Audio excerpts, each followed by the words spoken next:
décoller de Paris direction New York, la République dominicaine ou les Antilles, les écarts de tarifs peuvent être gigantesques.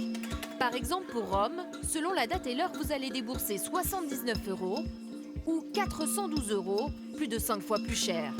Et parfois, dans un même avion, les passagers paient du simple au double. Démonstration à l'aéroport de Roissy avant-hier pour un aller-retour Paris-New York en classe économique. C'était dans les 570 ou 580 €. 900 €. 1100 €. 1200 €. Alors comment ces tarifs sont-ils fixés? Toutes les compagnies le font dans le plus grand secret. Nous avons pu avoir accès à la cellule stratégique d'Air France où tous les prix sont déterminés 12 mois avant le décollage. Ici, une équipe de 200 salariés étudie les offres des concurrents, les réservations, les annulations, le profil de leurs clients grâce à un logiciel ultra perfectionné.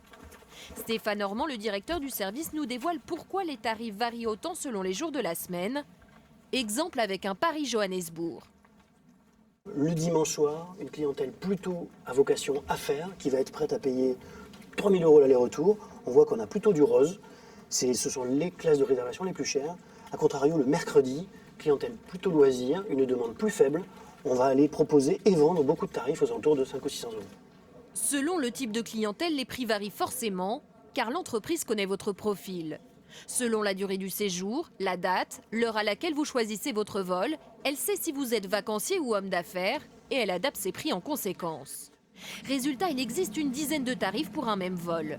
Regardez ce Paris-New York, 12 couleurs, 12 tarifs uniquement pour la classe économique. Plus de la moitié des passagers vont payer 805 €, d'autres 985, 1279. Certains débourseront même 1911 €.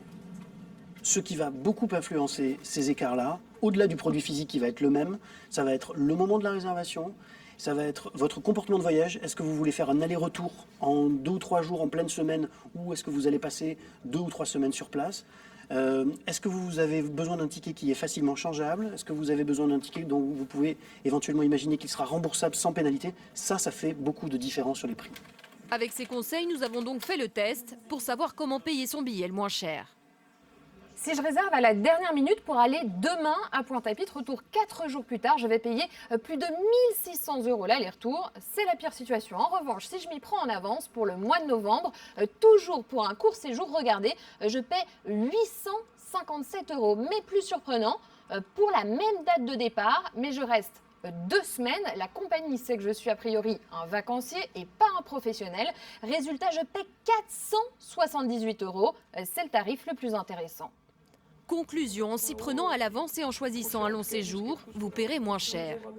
Un autre élément est déterminant pour le prix, celui de la concurrence.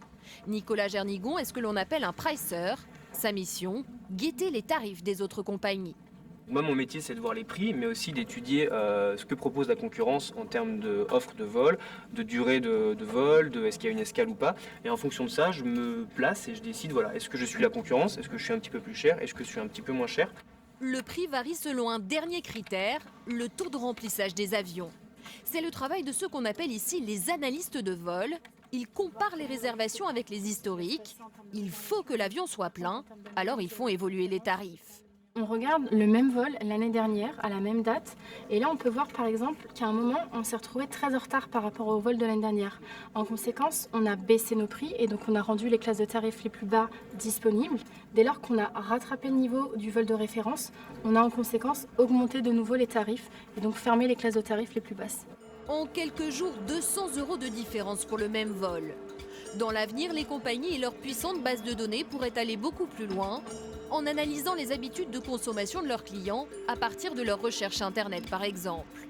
Objectif, les connaître dans le moindre détail et leur proposer des tarifs personnalisés.